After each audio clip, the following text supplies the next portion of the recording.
How's it going, guys? It's your boy Forever One Wheel here.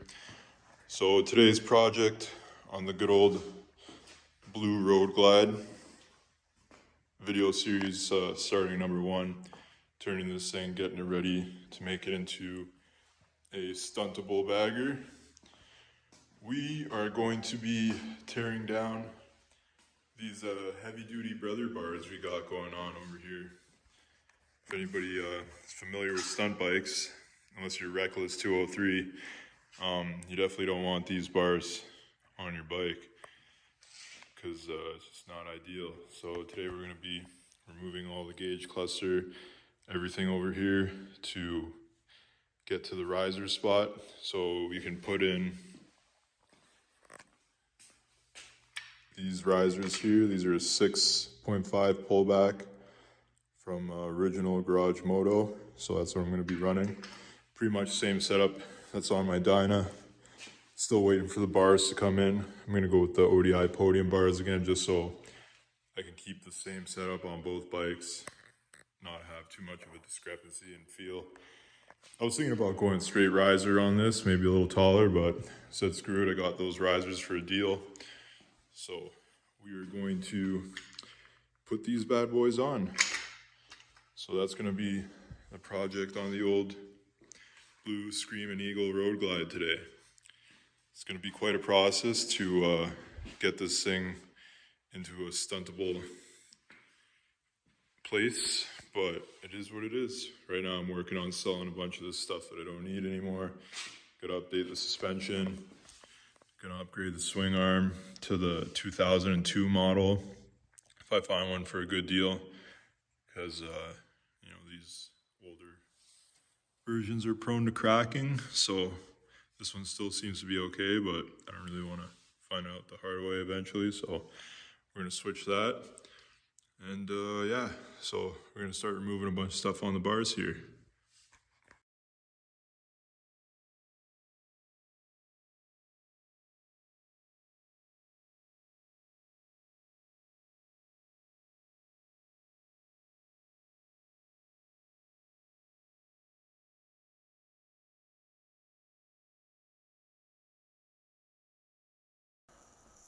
Alright, so as you've seen me on the last clip, we got the bars off.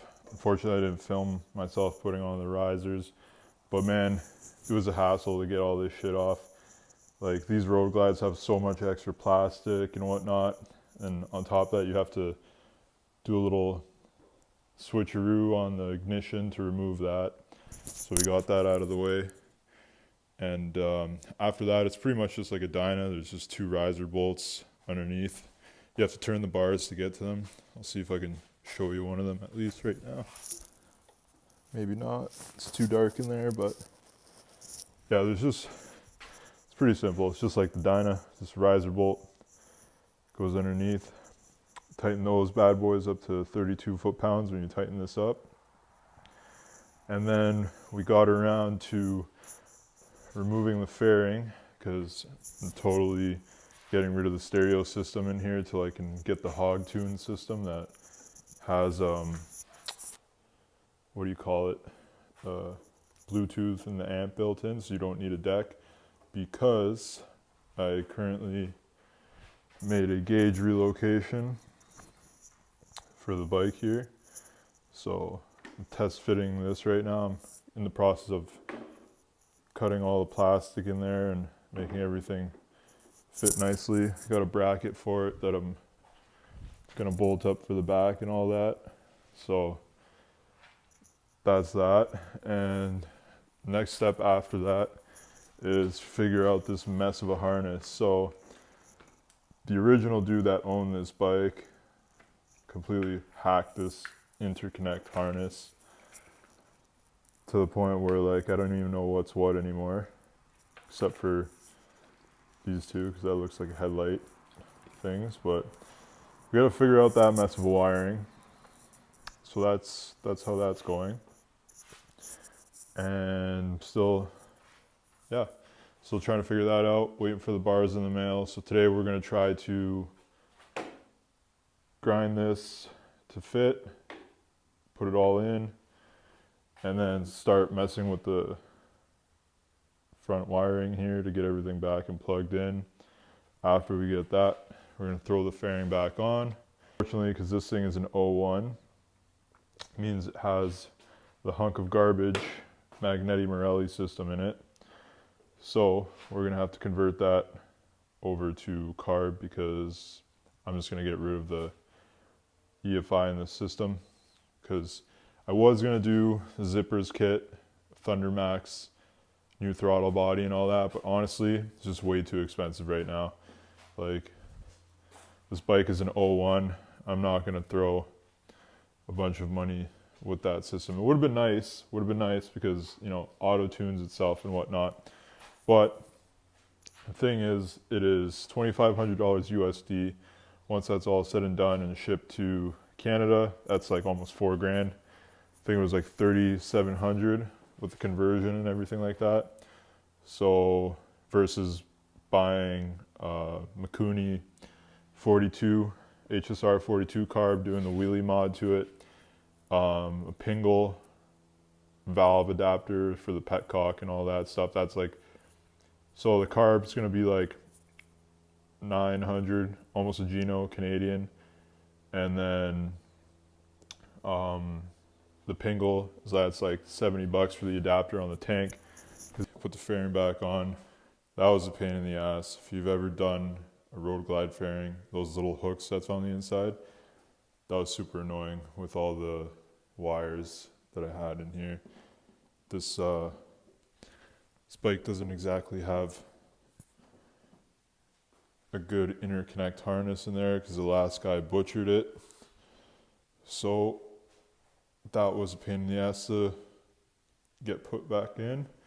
But today we're going to install the handlebars. So I had to make some shims because unfortunately I messed up when ordering the ODI bars that I normally get. And I realized I got the 1-inch bar and not the Moto bar, which is what I have my risers. So for those of you that don't know, Moto bars are 1 1/8 for Harleys. And then they taper down to 1 inch to be able to fit the controls on. And I ended up getting the ones that were 1 inch. I went to go try them and I was like, oh shit. So slipped up on that. But it's all good. We made some shims today at work to be able to do that. So now we're just going to install this and go from there. So my plan for now is to keep all the stock controls and everything till I do the carb conversion. Then I'm going to do ignition relocate, and I'm going to delete all this stuff, turn signals, everything, because I don't want any of that. I just like a clean handlebar look with like minimal things on it as possible. So that's what we're going to do.